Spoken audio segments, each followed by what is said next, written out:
Hello, I'm the Angry Spork, taking issue with Sabertooth Death Hunt.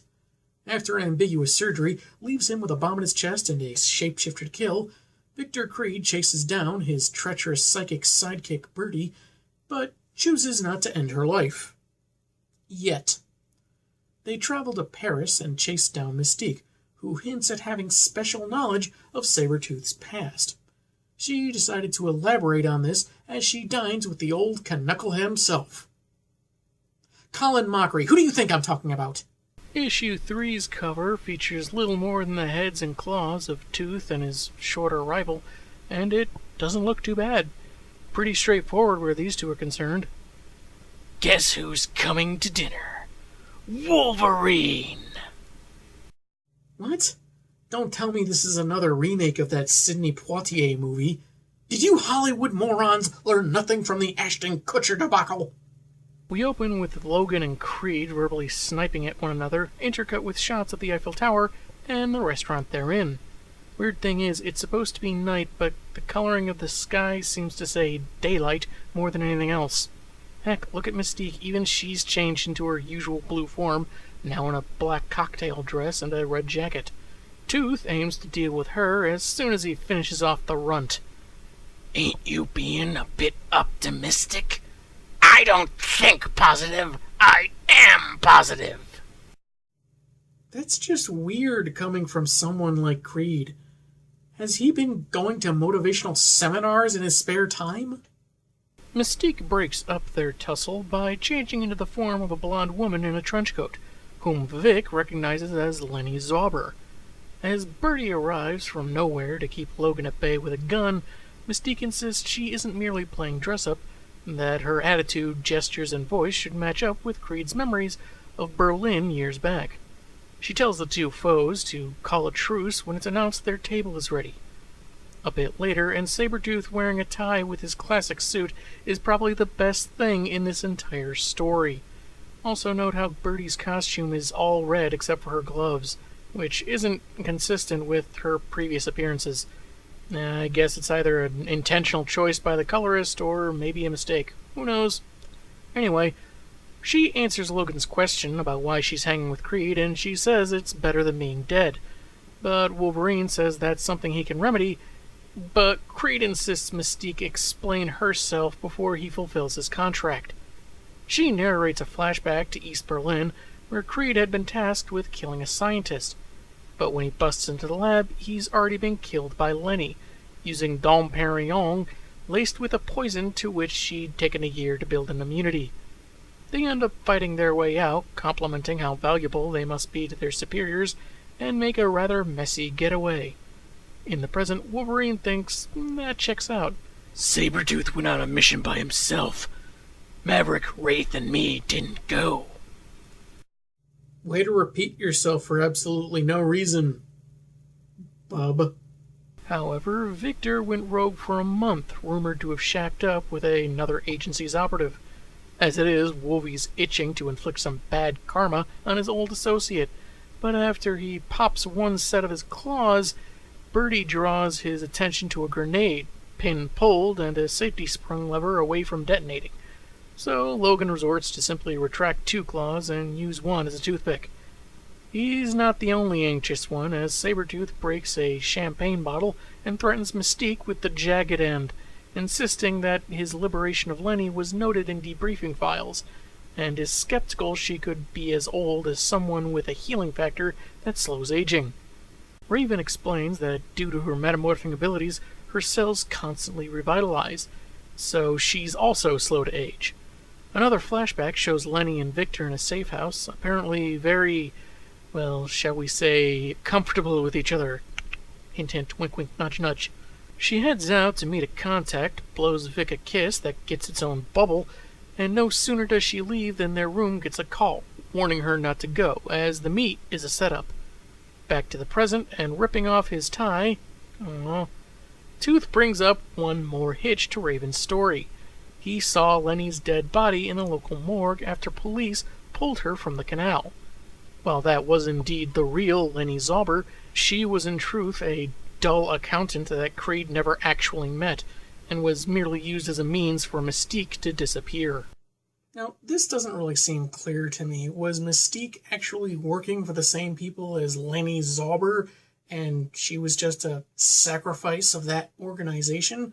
Or was Mystique acting independently and took over Lenny's identity and just kind of rolled with the situation? I'm just trying to pinpoint who exactly is the more heartless one in the situation is all. Wolverine decides to ditch his own Sunday best, and I'm kind of impressed how he managed to hide his pauldrons under a tux. If everyone else is gonna trash the dress code and get funky, then let's all jump in the pool! Yeah, this is one of those times the dialogue in this story gets downright weird, even for a comic. Anyway, Birdie reminds him of her grenade, which he plucks away with his claw, replacing the pin and keeping it safe. But the evacuating patrons don't know that. Though it does make one wonder, how were these other patrons reacting to the mutants before they saw the grenade? You know, with one of the very large and bestial people growling at everyone and threatening a woman with a broken wine bottle. Creed mentions that he has an explosive inside him anyway and isn't letting anyone stop him from ending Mystique, until she mentions they have a son. Authorities arrive, but Birdie psychically masks the four from their sight. Mystique mentions the child isn't a mutant, but is rather unexceptional. A perplexed Wolverine asks where the boy has been this whole time, pointing at them with both finger and grenade claw, but that second part proves to be a poor choice, as Raven Lenny grabs the explosive. Kinda feels like a hackneyed way to build up some tension. Why wouldn't Wolvie just use his other hand? Was he busy scratching his butt cheek in disbelief that his arch-nemesis procreated? Mystique says the kid would have been problematic to her plans, whatever those may have been, and gave him up, threatening to release the grenade and kill them all if she isn't released.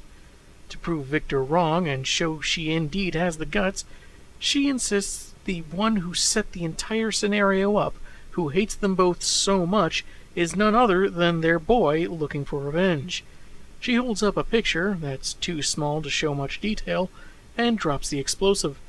As Logan covers the weapon with a champagne ice bucket when it explodes, Sabertooth grabs his cohort and takes the expressway to the ground level. "Time to book, Birdie!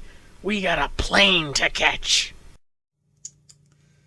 You may be a merciless killer, but you have a long way to go when it comes to delivering puns. What you should have said was, "Time to book!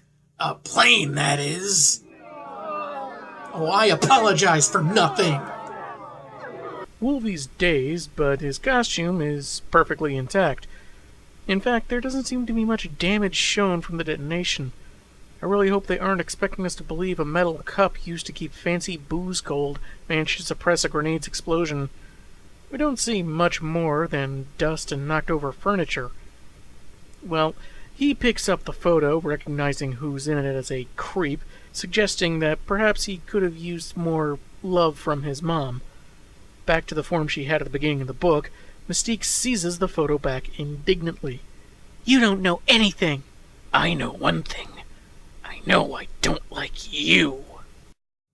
Considering they're usually enemies, I don't imagine that this stings very badly. Also, I'm pretty sure Wolverine says he doesn't like a lot of people. The ones who ask him not to smoke in their presence, the liquor store clerk when they're out of his favorite brand of beer, the pizza guy if he's late with an order.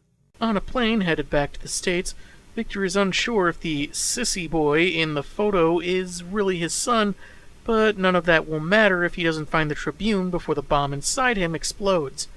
After he threatens a woman complaining about his feet on her armrest, Birdie says she may be able to find robot pants by searching Creed's memory. With that, we again go back to when Creed was restrained and given his task. Birdie notices Tribune's use of a keyboard prompt, which is at least a start, but then sees the New York skyline as the mystery man speaks with his assistant. They know her name as Ellie, though we don't know how since she hasn't appeared much since and was never mentioned by name around either Creed or Birdie. But closing in on a plaque in Ellie's office, they discover their foe is headquartered in the GC group of investment bankers. Birdie can break into their security system and Sabertooth will have them hook, line, and sinker. Bringing issue 3 to a close.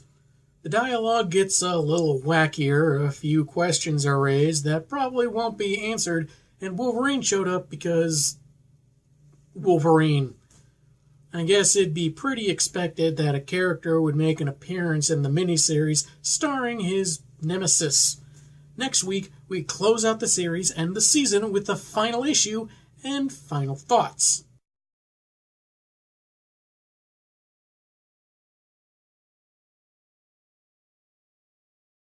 Is Manicurist for charging him extra, Cyclops for marrying Jean, Cyclops because Cyclops, people asking if he thinks all ham is Canadian bacon.